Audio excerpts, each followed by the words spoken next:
Hi everybody, today we are doing our Friday sketch and we are going to be using the Mojo Monday sketch number 258.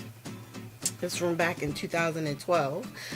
For this card, I already had everything pre-cut out, but the main thing I want to tell you is instead of doing the standard 4 1/4 by 5 1/2, I decided to do a 5 by 6 card. And right here, I'm just laying out some stamps I have. They're from Gina K. And I'm going to stamp the leaf here in VersaFine Black Onyx ink. We're going to step that down. And then there's enough room down there in the bottom for the sentiment, which is grateful hearts. And all I'm doing is I'm stamping off on the right side there just to make sure that I have the stamp facing in the right direction. And then the few times here is to make sure that I'm angling it in the right way to make sure it's straight. And then after I close this up, I'm going to pull out the clear embossing powder. And we're going to go ahead and cover that up real quick. I wasn't going to do the leaf, I was going to do just the sentiment. But after I started putting it on, I was like, it'll just be easier if I cover the whole thing. And then I'm just going to get my heating tool, turn it on, make sure it heats up.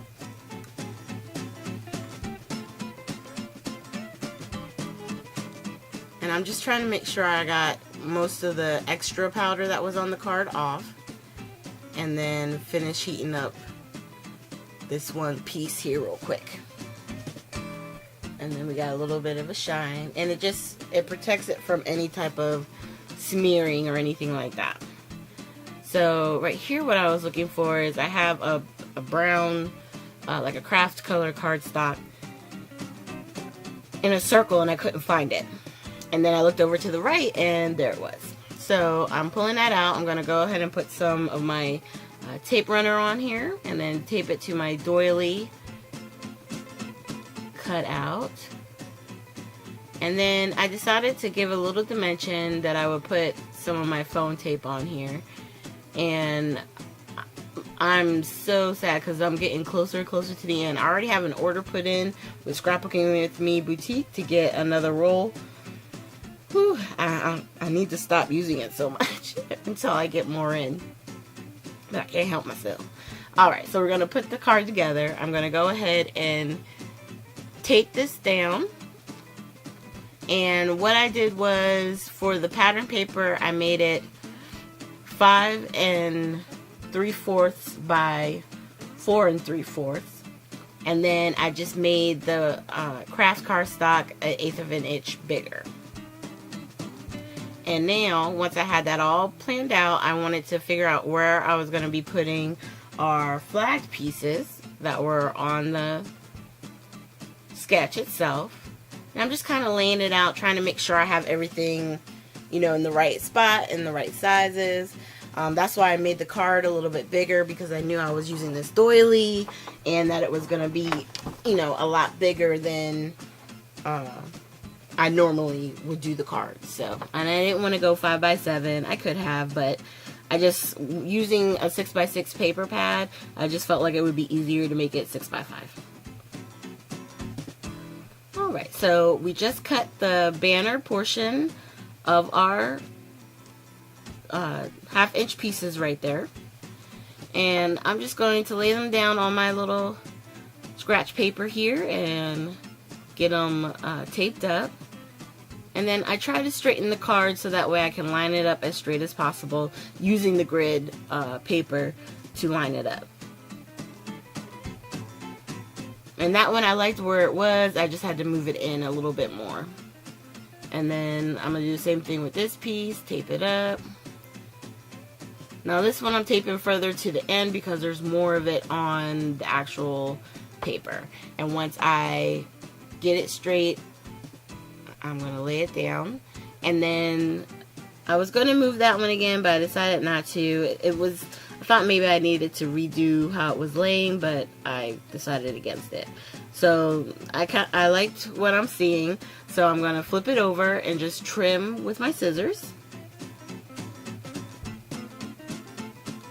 And then I'm going to attach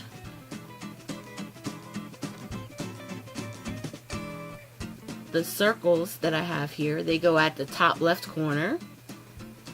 And in looking at the photo off to my left, I realized that the first one, the pattern or the plaid pattern, I wanted to go down first and then put the other one slightly over it.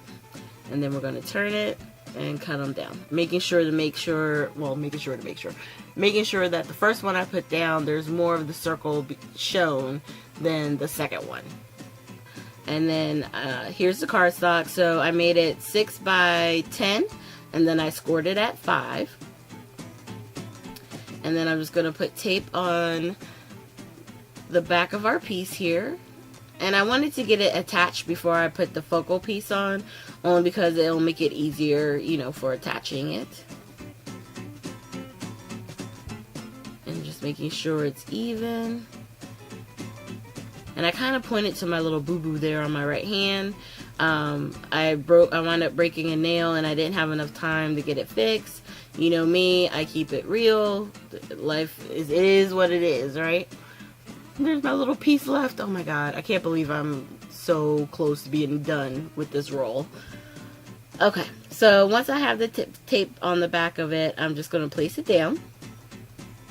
And in the photo, it had a picture of a flower, but with this paper collection, we actually had flowers in the kit. So I decided to use one of the terracotta flowers, and I'm just looking at it, trying to figure out if I wanted to do one small one, the bigger one, if I wanted to do a combination of flowers. But if I did a combination of flowers, then there was no point in doing the flagged pieces because you wouldn't be able to see it. So I decided that I was going to do a different flower. It was still the one on this group, but the initial ones that I pulled out, I didn't even pull this one out. And I really like it. Super simple. These particular flowers have a little wire on them. I just cut the wire off because it's really thin. And then I was going to use a piece of foam. I cut a small piece off of my very tiny roll.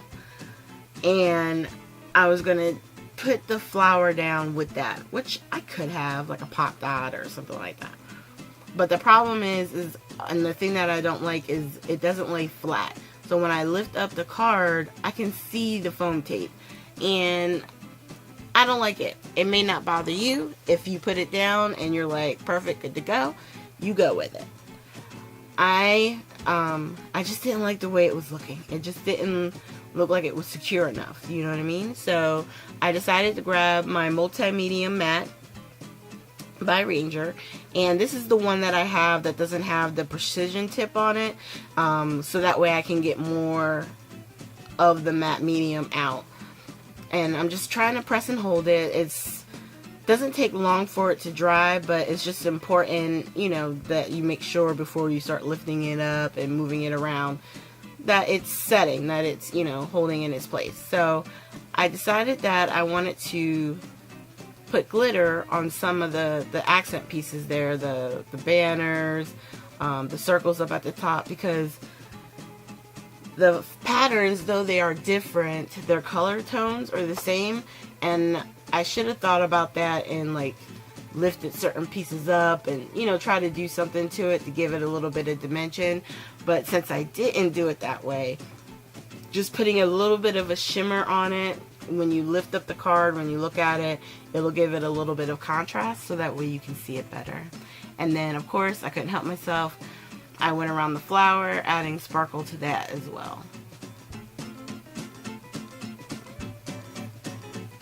Alright, and then real quick, hold that up so you can see the sparkle. It just hits it in just enough, you know, in an angle that it, you know, it just shows it makes it stand out just a little bit. So thank you guys for joining me. Next week we're going to be doing some more color techniques. I think I'm going to be looking at another form of storage.